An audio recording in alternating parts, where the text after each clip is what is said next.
Okay, a couple more things to go through before we dive in. Next things are just that I am not a licensed medical or mental health professional. So it's important for you to know that so that you know that everything that I'm sharing today is for harm reduction and for education. It's not meant to be construed as medical or mental health advice. It's also not meant to be construed as legal advice. It's really up to you as an adult to understand the legal status of your jurisdiction and to make an informed choice if you are choosing to use psychedelics in any way. So I'm not promoting illegal activity. And finally, I just want to encourage you to stick around to the end of the masterclass today. I'm launching a new group that I'm really excited to share with you. And I'm going to be offering a special offer for those of you who are here with us today on the masterclass. So please do stick around. What I'd love to do now is just take a moment together for grounding and gratitude, becoming really present in the moment. This is something that I start every class I do with, every client call I have, every group that I lead. I do some kind of a grounding and gratitude practice. It's been scientifically proven that gratitude activates the brain regions that are associated with dopamine production. So they help us to come into an elevated state of mood and a more calm mood. And eventually, with a sustained gratitude practice, actually helps us to rewire our brains for more positive thinking. And we bring in a little bit of mindfulness and breath awareness, which are, again, scientifically proven to reduce activity in the amygdala, which is the brain's stress center. So again, just helping to bring us into the present moment, lower cortisol levels, and enhance our focus as we come together. And what a better way to start out our time together, and by doing so, by briefly introducing some of these little practices that can be really instrumental in a transformational microdosing practice. So what I'd love to invite you to do is to join me just for a couple of minutes, if it feels good for you, if it's safe, to just close your eyes or gaze down with a relaxed focus, and just take a moment to be quiet with yourself and to tune into your breath. So just become aware of your breath, your inhales and your exhales, contractions, expansions. Notice where you might be feeling this in your body. It might be your belly, your chest. You might feel the breath traveling down the back of your throat. Our brains are so good at thinking. They are designed to think, so thoughts will come in. But if you can just think of them as thought balloons and kind of give them a little blow away and come back into the present, into your breath, without judgment, without analysis, just being with your breath. And then let's turn our attention towards gratitude. So just in your mind, just start a laundry list. Start listing off the things that you can be grateful for. Everything from the computer or the phone that you're able to join us with. Maybe gratitude to yourself for your curiosity and your openness to grow. Gratitude for maybe a roof over your head, a car, anything, the people in your life that you love, the love in your life. Just list them all and just fill your heart with gratitude. With every inhale, breathing in gratitude, and with every exhale, just relaxing and letting go of anything that's not serving you now. I want to express some gratitude for the land upon which I'm on right now, which is the unceded territory of the Squamish, the Musqueam, and the Tsleil-Waututh nations. I'm so grateful to be living in a peaceful country and to have the opportunity to be here to share what I have learned and what I've experienced with others, with the intention to support you in your own transformations. So with presence in our bodies and gratitude in our hearts, when you're ready and comfortable, I invite you to open your eyes and come back into the circle together. as we move on with the regularly scheduled programming, which is welcome to the Microdosing for Psychedelic Integration Masterclass. There are 5 things that I really want to get through with you today. The first of those is, what is psychedelic integration and why is it so important? The second is, why is a single high dose journey most often not enough for your sustained transformation? Third, what happens in your brain neurologically when you go through a high dose journey, and why do those results tend to fade over time? How can microdosing help you maintain your psychedelic experience results? And finally, what is transformational microdosing? What is transformational microdosing as an intentional practice, and how can it support you in your integration and transformation? So I know that this is a lot to cover. I'm going to try and keep this masterclass to 90 minutes max and still have time for questions. So as I go along, please feel free to put any questions that arise for you in the chat. I will have a chance to look at those and address them when I stop screen sharing.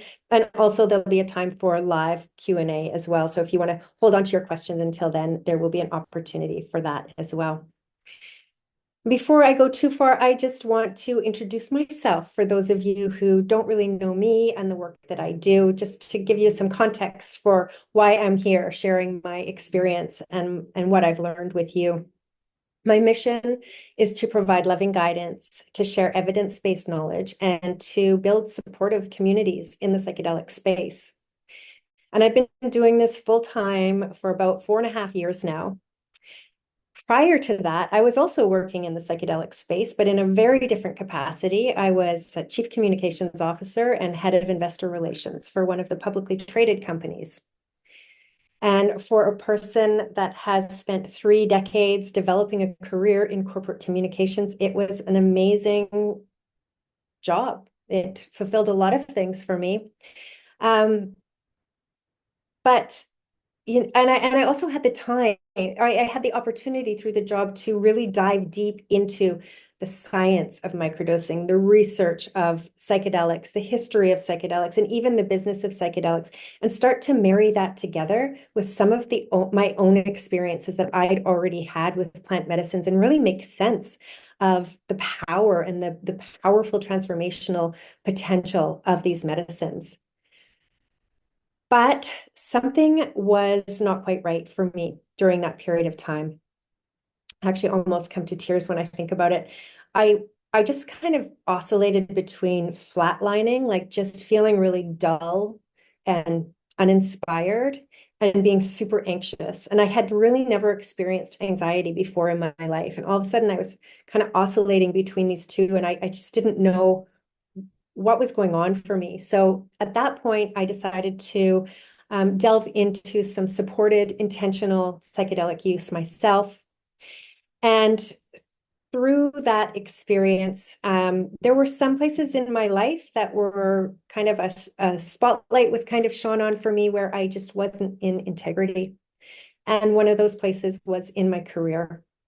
I realized that for me to be truly happy and fulfilled and flourish in my career, I didn't want to be separated from people. I wanted to work with people. I didn't want to be at that 40,000-foot level that's just doesn't have anything to do with the actual transformations that these beautiful medicines are bringing into the world. And I really didn't want to be solely motivated by money. And in my role as head of investor relations, that was my job. Answered the questions, when is the money coming? And it just wasn't sitting right for me. And so as part of my integration from that experience, I actually ended up not just resigning from my position, but resigning from a 3-decade-long career, retiring from that and diving headfirst into training, courses, education, being mentored. I had the opportunity to apprentice with a psychedelic facilitator. I just did everything that I could to soak it up and learn how could I take this knowledge and marry it together with my decades of coaching and mentoring experience to actually be part of people's transformations. And when I felt ready, and when my mentors agreed that I was ready, I kind of tiptoed out into offering services. And I started by offering microdosing courses to my peers, to my friends, to my family members, and then eventually branching out from there. I do facilitate larger dose journeys for individuals and groups as well. And I just continue to have a real passion for microdosing, leading groups through microdosing and coaching individuals on their microdosing practice. I have led more than 20 groups. I have worked with more than 300 individuals, and I have this super unique opportunity to hone my knowledge every single week, as I have a community of about 4,000 people in the Flourish Academy Club on Clubhouse, which is an audio app. And every week we host a show called Psychedelic Microdosing 101. And I get to bring in world-leading experts from all around the world to talk to us about everything and anything to do with microdosing. I keep that on the Clubhouse app because we can have audience participation, and building supportive communities is also part of my mission. And so it's a beautiful community that can participate in the conversations and really be part of a family there. But more recently, we've started to rebroadcast those Clubhouse shows on Spotify on the Psychedelic Revelations podcast. So if you want to head over to the Psychedelic Revelations podcast, I guarantee you can probably find what you're looking for if you have something specific you want to delve into with microdosing. We have had so many shows. We've been running them for 3.5 years. So as I said, I get to hone my knowledge, and I get to share that with my community as well. Okay, so let's delve into the topic for tonight. And let's start with looking at what happens during a large dose psychedelic journey. So first of all, unlike microdosing, which is really subtle, which occurs over the course of time, which is meant to take place kind of in the background of your everyday life, so that if you are taking a microdose, you should be able, if you're taking a true microdose, and we'll talk about what is a true microdose as we go along, you should be able to do everything that you would do in your everyday life. You can take care of kids, you can go to work, you can drive a car, you can have social responsibilities, anything. But in a large dose psychedelic journey, you are pretty much guaranteed to have your socks knocked off. You're going to enter into an altered state of consciousness. And in that altered state of consciousness, very often you will experience hallucinations. Now, those can be visual, auditory, it can be olfactory or sensory, just things that you wouldn't experience or see or go through in your everyday life. Many people report having mystical type experiences and even encounters with mystical beings, or with their higher power or the divine, or with themselves in past lives or their ancestors. And it's these experiences that happen during psychedelic journeys that tend to lead to changed perspectives, to profound insights and newfound love, feelings of connection, new understandings, these things that we very often hear about as a result of large dose journeys.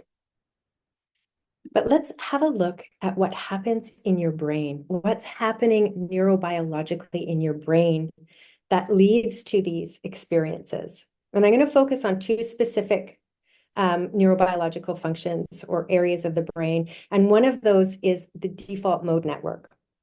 So the default mode network is an interconnected network of brain regions that is really responsible for your sense of self.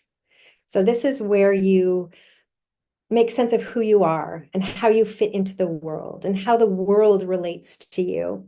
It's very often said to be where the ego resides, but not ego in a negative sense so much as just in your sense of self. And our default mode network is pretty active. It's generally active whenever we're not engaged with something outside of ourselves.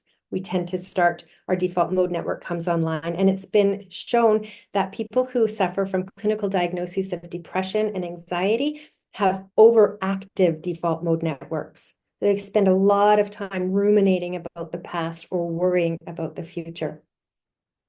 So a remarkable thing happens in our brains during high-dose psychedelic journeys. that default mode network is quieted right down or shut down, taken offline. And sometimes when it comes back online, it's actually reconfigured into a whole new network that changes our whole sense of self and identity. But when that default mode network quiets down and we don't have that constant chatter about who we are and those beliefs about who we are, very often limiting beliefs, it gives us the opportunity to open up our thoughts, to open ourselves up to new perceptions of who we might be and what the world around us might be like and how we might relate to those things in the world around us. And it's that openness of thought, and that flexibility in thinking that can lead to these new perceptions, new insights and downloads and wisdom that we so often hear coming from large dose journeys. A second thing that happens in our brain is something called neuroplasticity, which is basically the brain's ability to change and adapt in response to experiences. So when we are very young, we have a lot of neuroplasticity.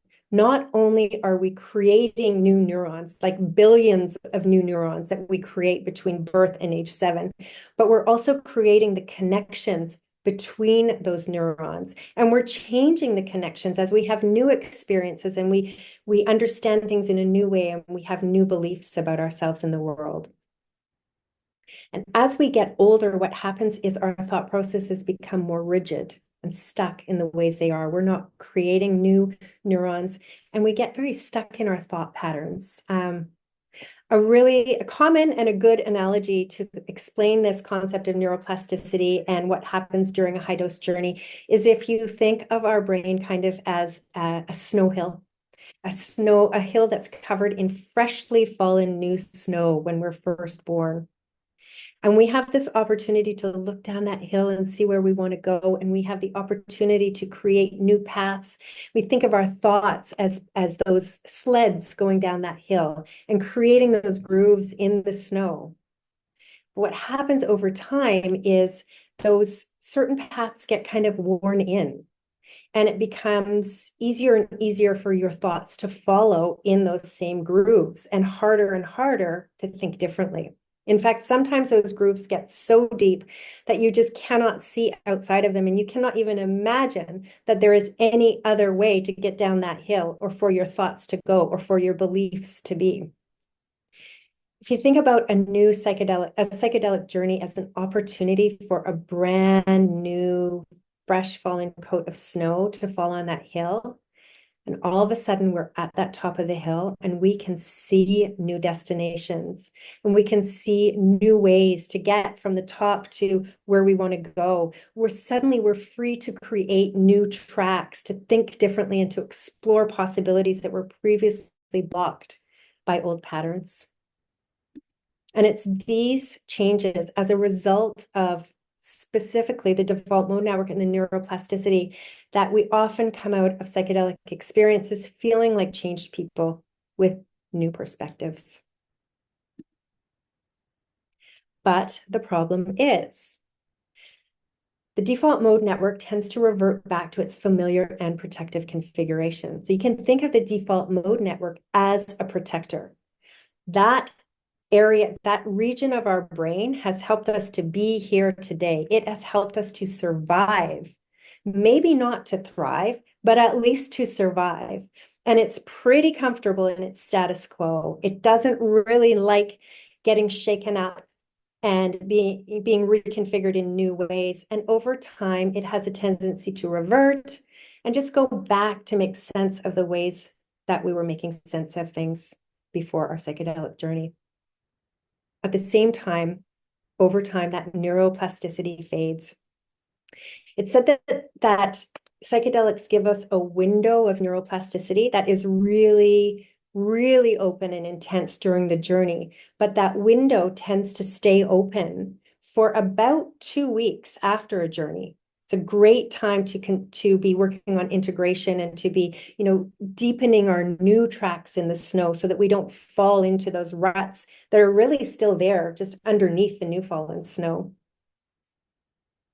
And over time, after that sort of 2 week window, by about 4 weeks, usually that neuroplasticity is back to its rigid configuration again.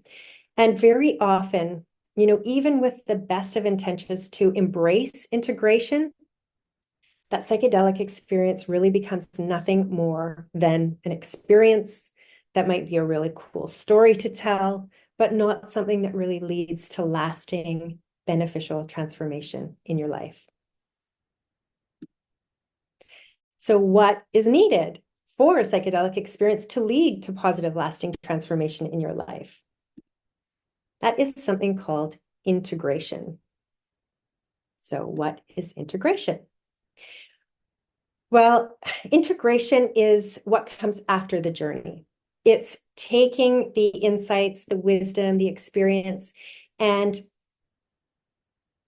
changing your life, or introducing new habits into your life, or bringing in new tools to support those new grooves that your thoughts have made in the snow. You can really think of a transformational psychedelic experience as being a two-step process. There is the experience itself, and then there's the integration. And without the integration, the experience is simply an experience. And I just have to say here that I actually think of journeys as three-step processes, not two steps, because I believe that preparation is equally as important as integration. But that is a whole other masterclass, which actually you can find on the Flourish Academy's YouTube channel, another masterclass on preparation and integration if you're interested in diving into that. But coming back to integration, there's no one right way to do integration. It depends on what your intention was for going into your journey, depends what your journey was like, depends what your lifestyle is like, but it can encompass things like changing your habits, your relationships, your lifestyle, having conversations with people that have come up in your journey. And there's a lot of tools and practices that can be really, really supportive for integration. There it was a famous Mazatecan medicine woman named Maria Sabina, who was credited, although I don't know if that's quite the right word, for introducing the West to magic mushrooms. And a famous saying that she always brought up around the mushrooms is, "You are the medicine." So what she means is that psychedelics can be an amazing tool for opening pathways to insights, but the ultimate healing comes from within you, yourself. The mushrooms allow us to access knowledge and guidance, but it's our responsibility to integrate those insights into our lives. So one thing that I have found is an amazing tool and an ally for integration is to incorporate a transformational microdosing practice. So what is transformational microdosing practice? Well, here I lean on a definition by Dr. James Fadiman. He is probably the leading researcher around microdosing. He is known as the godfather of modern day microdosing. And he really says that microdosing for transformation, it incorporates 4 elements. So the first of those elements is the practice of consuming small amounts of psychedelic medicines.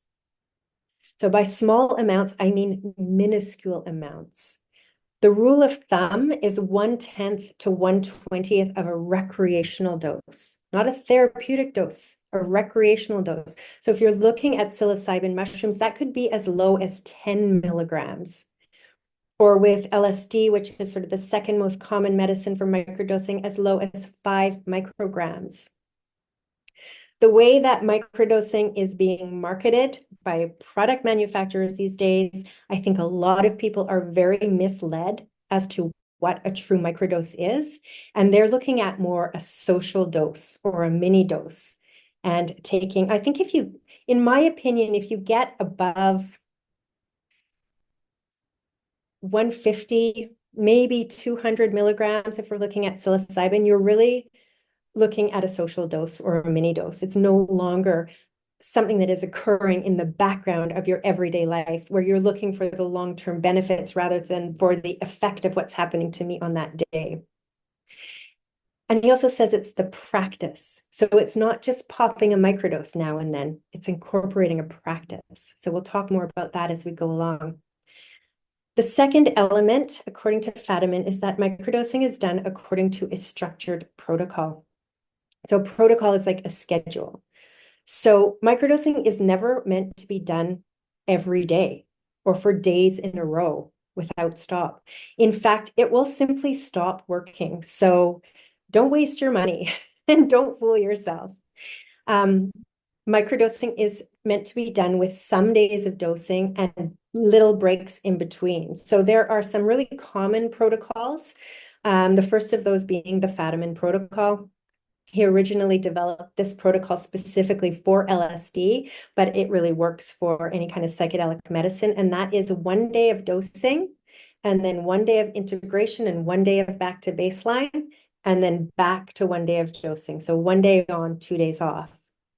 Another really popular protocol is the Stamets protocol, and that is named after Paul Stamets, who is one of the world's leading mycologists. So obviously developed initially for psilocybin mushrooms, but his protocol is 4 days on and then 3 days of integration and back to baseline.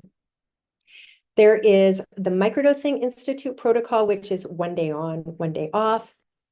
And then there are many personalized protocols that can be developed, according to your intention, according to your lifestyle, your sensitivity to medicine, your medications, etc.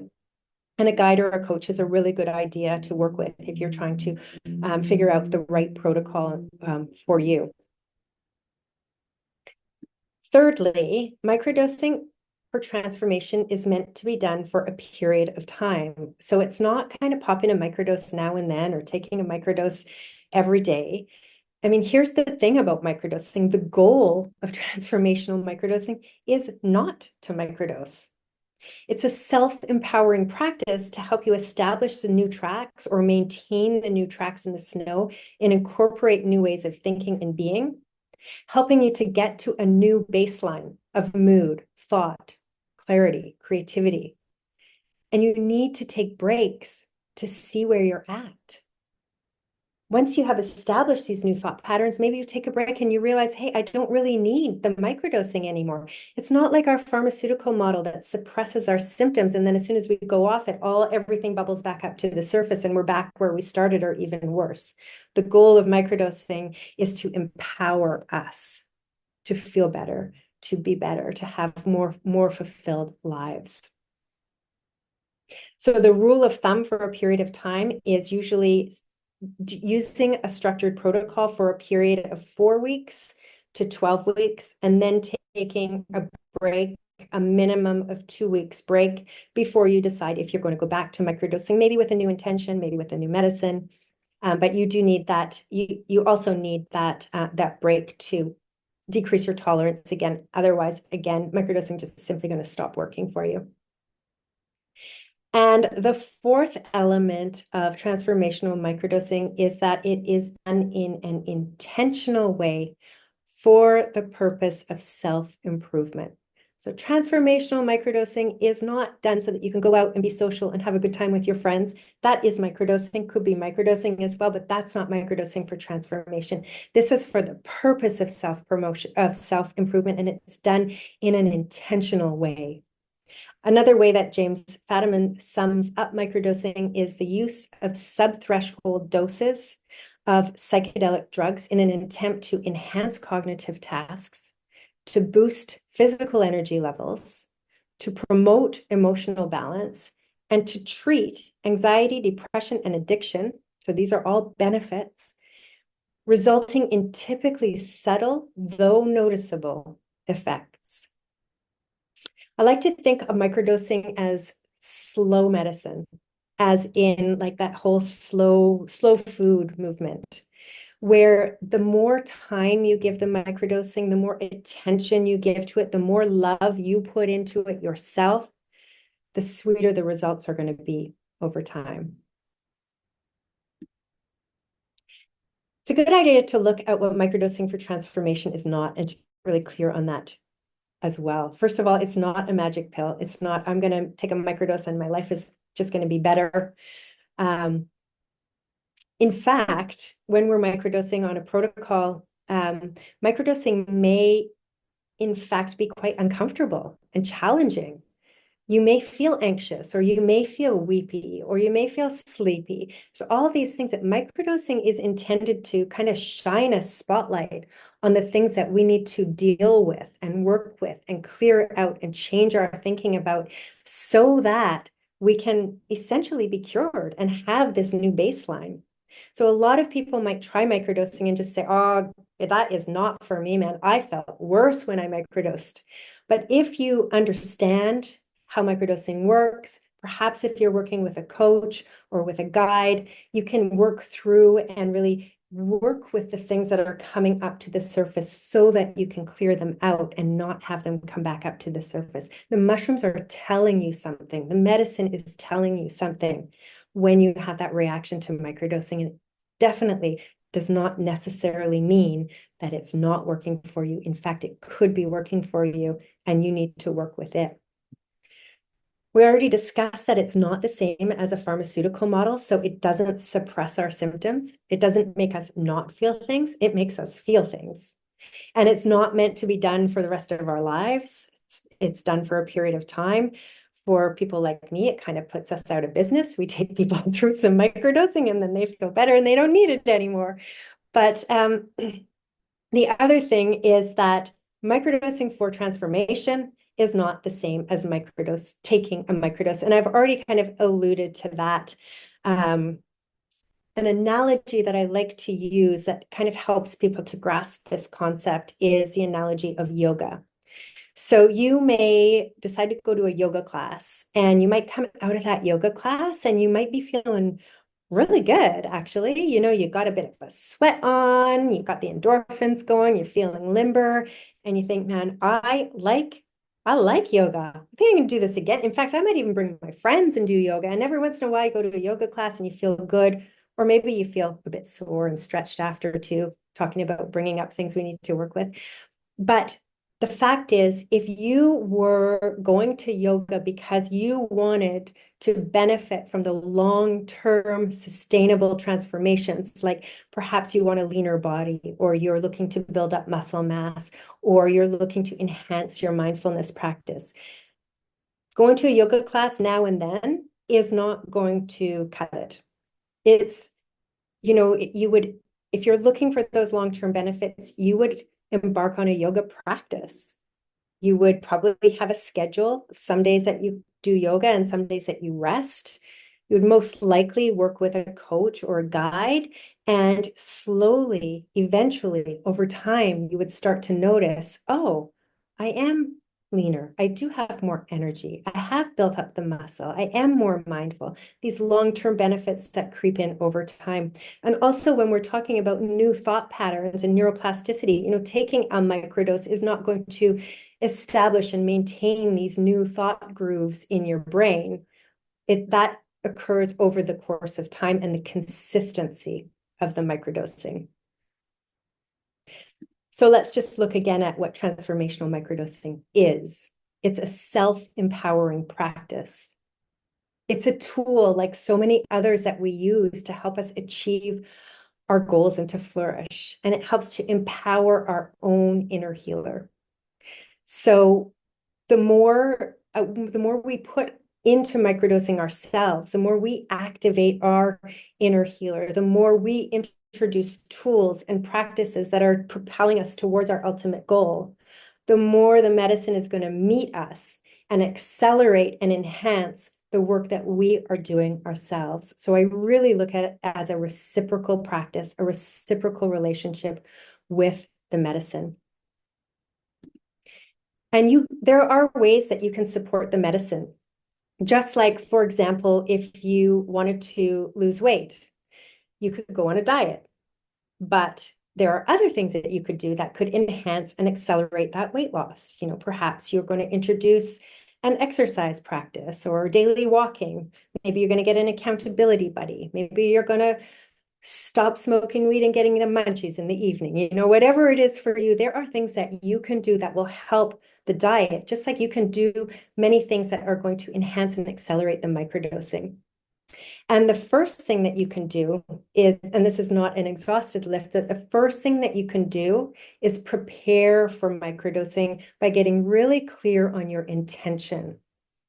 This intention is going to help you to stay focused and have direction working towards your goal. It's also going to give the medicine direction on how it's going to work with you.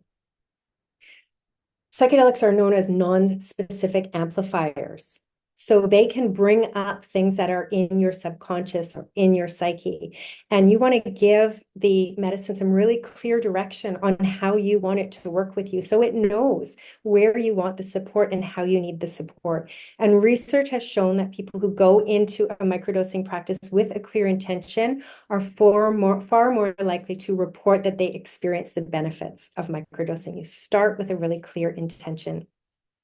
Secondly, you can journal and track your progress, reflect on your progress. Again, this is slow medicine. It takes time. And again, coming back to the weight loss analogy, if you don't have a scale, or you don't have a tape measure, you might not necessarily notice that you're losing weight. You see yourself in the mirror every day, but these are little minuscule changes that over time end up in the bigger benefit. And so, you might see somebody a couple of weeks later who notices that you've lost weight, but you've been looking at yourself and you haven't noticed it at all. The same thing with microdosing. In fact, with so many people, the people who notice first that something has changed or shifted in you is not you, but the people around you, the people who spend time with you, your colleagues, your family, your kids might even just be like, like what's going on with you, mom? Like you're so calm with us these days. Or your colleagues noticing that you're more confident speaking up in meetings. And then when they say that and reflect it back to you, that's when you kind of go, oh, right. Okay, I am.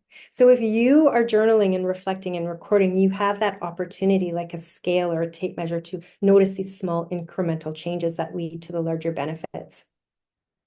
You can combine your microdosing with other supportive modalities, like healthy lifestyle and mindset practices. And what I have noticed and experienced, and so many of my colleagues who are doing this kind of work have noticed, is that the benefits of microdosing tend to be enhanced and accelerated when you microdose in a community of like-minded people who are on a similar path, in a safe space where you can be witnessed, people can reflect to you, you can have accountability, you can learn from the experiences of other people. So a group and a community can be a really beneficial way to embark on a transformational microdosing practice. So how can transformational microdosing practice support integration? I'm going to go through 5 ways here to kind of wrap up everything that we've been talking about.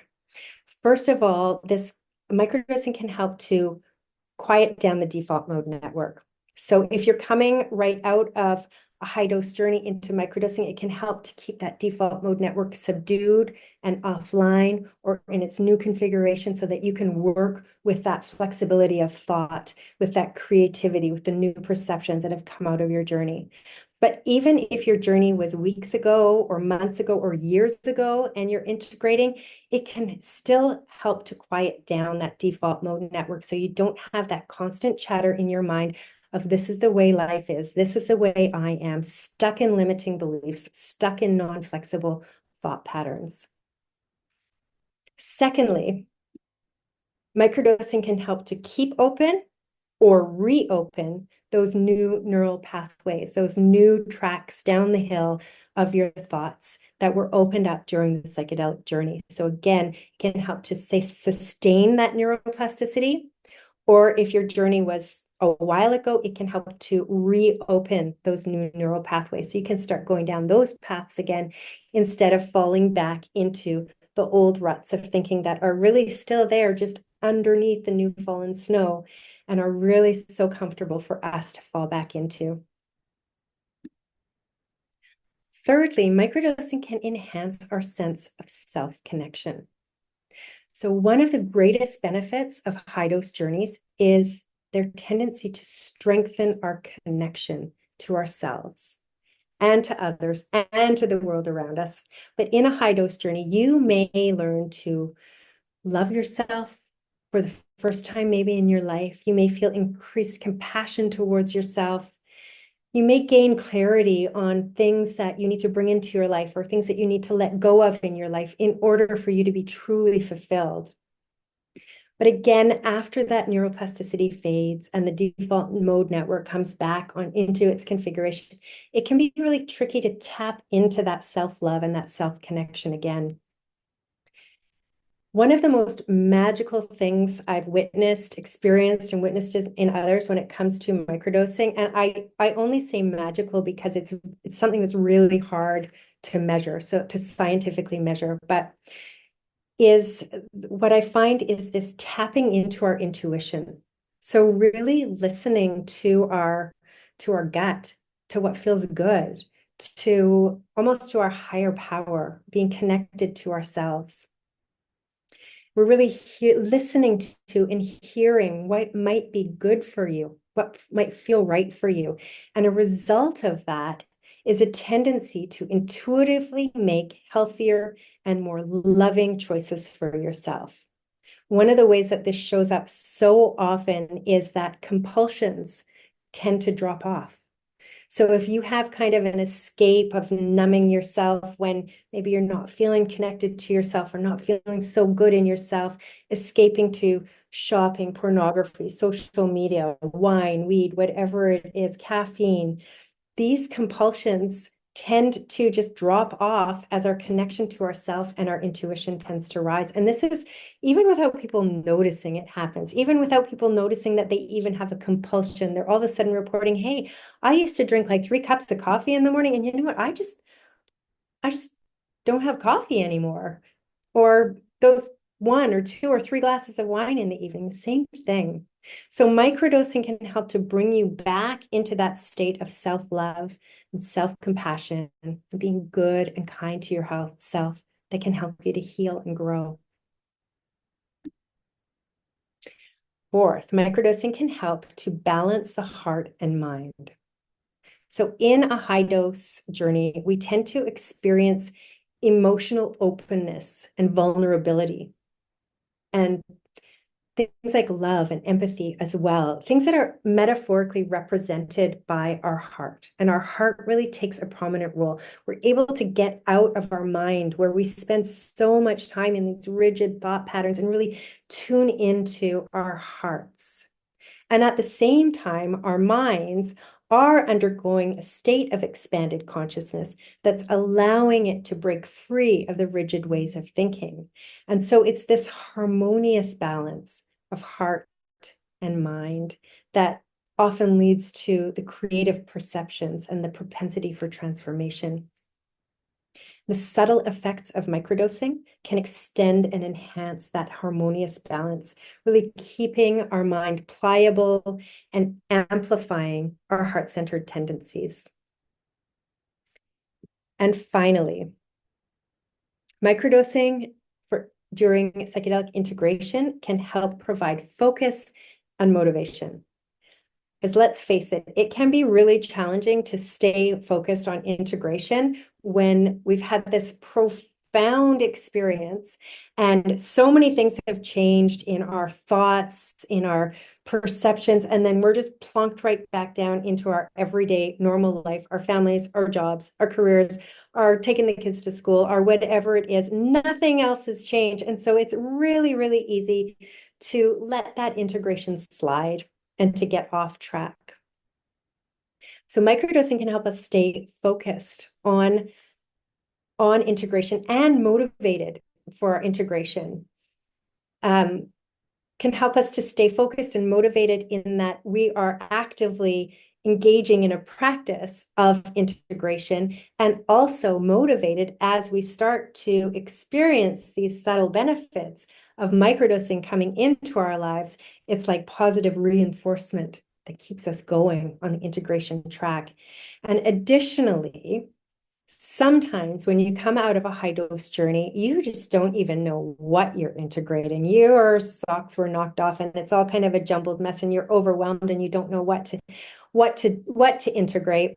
And one thing that microdosing has been shown to do is to help people to stick to single solutions and single ideas, which is also why it can be a really beneficial tool for ADHD. But again, in integration, it can help us stay focused and on track. So how do you implement a transformational microdosing after a large dose journey? These are the 4 questions that I am most commonly asked. And really, I can sum up the answer to all of them the same way in 2 words, which is it depends. But I'll try and give you a little bit more insight than just that. How soon after a journey should I start? Well, we talked about the window of neuroplasticity lasting 2 weeks up to about 4 weeks. So some people like to come out of a journey and really work with the neuroplasticity that they have been given from their journey, and then to integrate the microdosing as that starts to fade. Other people like to kind of jump right into microdosing to keep the neuroplasticity happening, to keep our minds open and flexible, thinking in these creative ways. But again, there's no time that's too long after a journey to start. Some people have one large dose journey that they are integrating for the rest of their lives. So no matter what you're integrating or when it was, microdosing for transformation can be a really beneficial practice. What medicine should I microdose? There are a plethora of psychedelic medicines that can be microdosed for transformation and for benefit. The most common are psilocybin mushrooms and LSD. There's also Amanita muscaria mushrooms, which is a different kind of psychedelic mushroom. There is TT, there's Canna, there's Wachuma, which is San Pedro cactus, a mescaline-based psychedelic. The only psychedelic that I would definitely recommend you do not microdose is MDMA, and that is because of concerns about our heart valve healthiness. So don't microdose MDMA. Some people choose to continue to microdose with the same medicine that they had their high dose journey with, so to continue developing a relationship with that specific medicine. And one thing that I can say is that what I have found is that psilocybin mushrooms, and particularly golden teacher mushrooms with their sort of self-reflective tendencies, can be really beneficial no matter what your larger dose journey was. It can be a really lovely medicine to microdose with for psychedelic integration. What protocol and dose should I use? This one is very difficult to answer in a blanket statement because it depends on so many things. What was your intention for your journey? What was your journey like? What is your intention for integration? How sensitive are you to medicine? What is your lifestyle like? What medications are you on? There's so many different factors to take into consideration to get the right protocol and the right dose. And you may need to play around with them a little bit as well to get them right. So on that one, I really recommend getting some guidance from someone who is experienced or working in the field, a coach or guide, etc. And how long should I microdose for? Well, we've gone through this one already. Generally 4 to 12 weeks is kind of the rule of thumb before you need to take at least a 2-week break. Questions. All right. I have gone through quite a lot of material here, so I have more to share, but I am just going to pause here and come back to the screen where I can see you all who are joining today. And feel free to just come off your mute if you have a question you want to ask. Happy to answer any questions. And I'm just going to peek into the chat and see if anything came up in there as well. Hi, everybody saying hi in there. Wonderful. I don't see any questions in there. Anybody have any questions? Anything you're burning wanting to ask me? Now's the time. I will come back to questions later just in case there's something that's bubbling for you. But in the meantime, I'm going to come back to my screen share.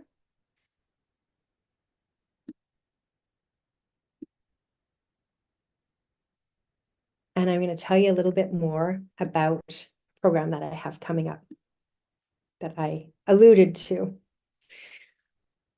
I have a program launching next Tuesday, August 8th. It's called Microdosing for Psychedelic Integration Experience. It is a 7-week online program in a small, intimate community, and it runs on Tuesdays from 5 until 6:30.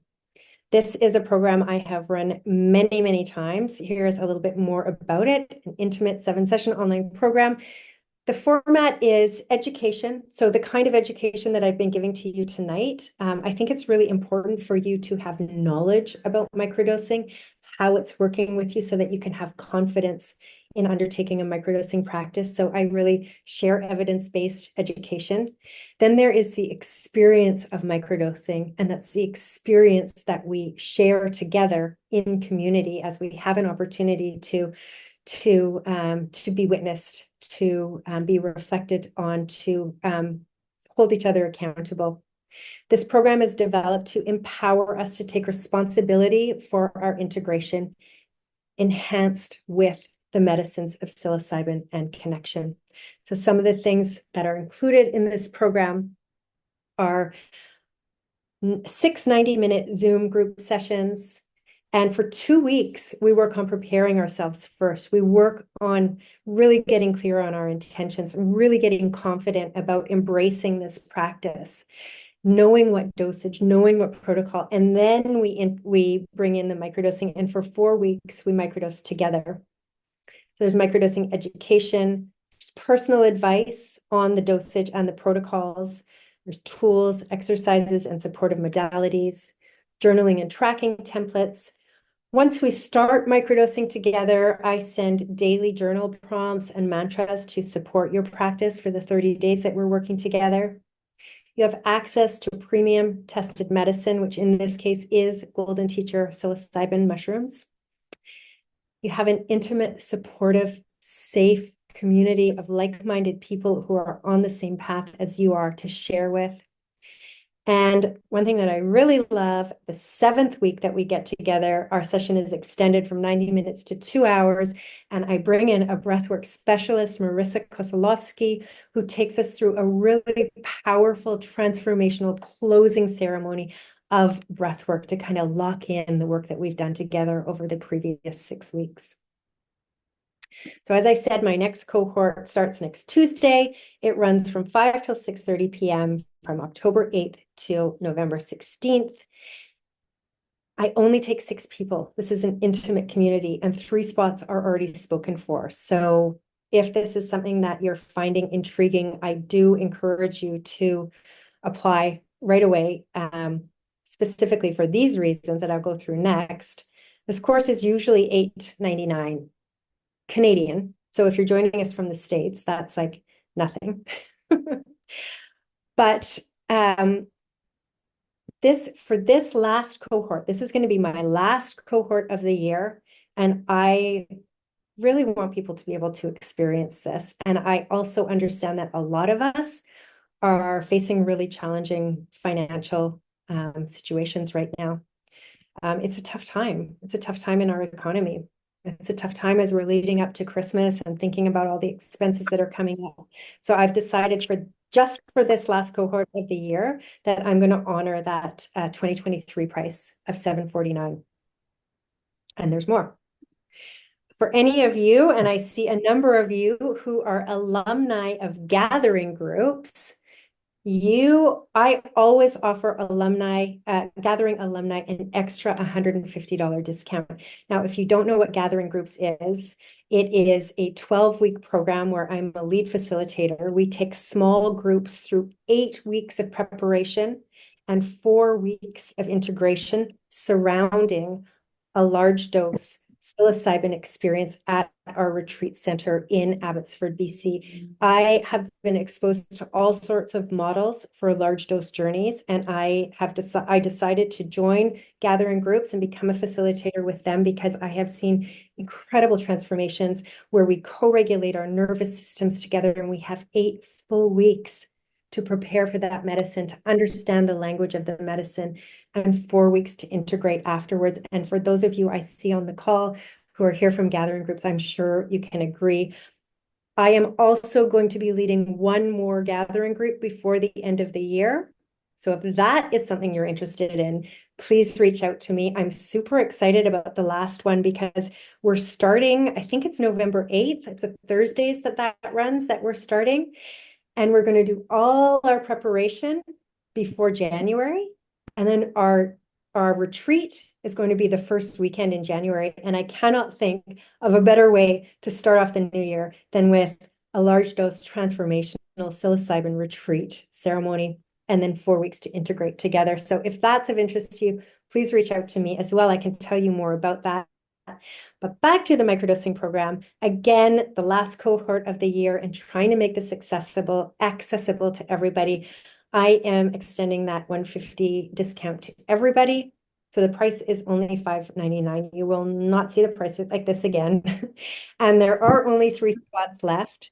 So you can head right over right now if you want to theflourishacademy.org, and you'll see MPI up at the top nav. Just click on there and you can go ahead and apply now. This is only going to be for the last 3 people who fill up this cohort. I would love to tell you more about the program. However, I have Anastasia here with us, and Anastasia has actually taken the program, and she has offered to come and tell you a little bit about it from her own perspective. So again, I'm going to stop sharing now, and I'm going to invite you, Anastasia, to come on camera and mic and, just talk about the experience from your own perspective. Hi, Jada. Thank you so much for having me and for this wonderful presentation. It brought lots and lots of insights as always. I did the microdosing for psychedelic integration program at the beginning of this year, and it actually got me unstuck on my whole psychedelic journey because I did previously, before during the cohort, I did 3 large dose journeys that were super transformational, changed lots of things in me, helped a lot with the depression, like really severe depression that I was going through at that time. But at the same time, yeah, the results, they were not lasting too much. Like I would feel better for a couple of months and I would be happy. And I'm like, okay, yeah, we're over that. But yeah, then it will just like kick back. And then, yeah, when I started working with Dana, integration was actually something that got me unstuck of that pattern of like just doing amazing mushroom trips and then just falling back into your old patterns. And it was so helpful. Like I finally understood what I have to do after the large dose journey, for the results to actually stick in. And yeah, living a completely different life now, knowing perfectly like how to do the practice, both like large dose journeys and the microdosing. And for me, one thing that particularly stood out is the power of the community that we had. It was basically, yeah, like for 6-7 weeks, we meeting with the same people and like just getting the support that I couldn't get within my community at that point. So yeah, I recommend it to everyone. Basically, it was so helpful, so supportive, and yeah, just very, very transformative for me personally. Oh, thank you so much, Anastasia. It's been a pleasure to work with you and to see those transformations in you. And yeah, we had a beautiful little group of, I think we had 7 people for that Yeah, group, which was one of the reasons why actually that after that I condensed this down to 6 people, because it's really the intimacy of that safe community that really makes such a difference in the reflections, and obviously that community that made a big difference for you. for sure. Thank you Thank you so so much. much for having me here.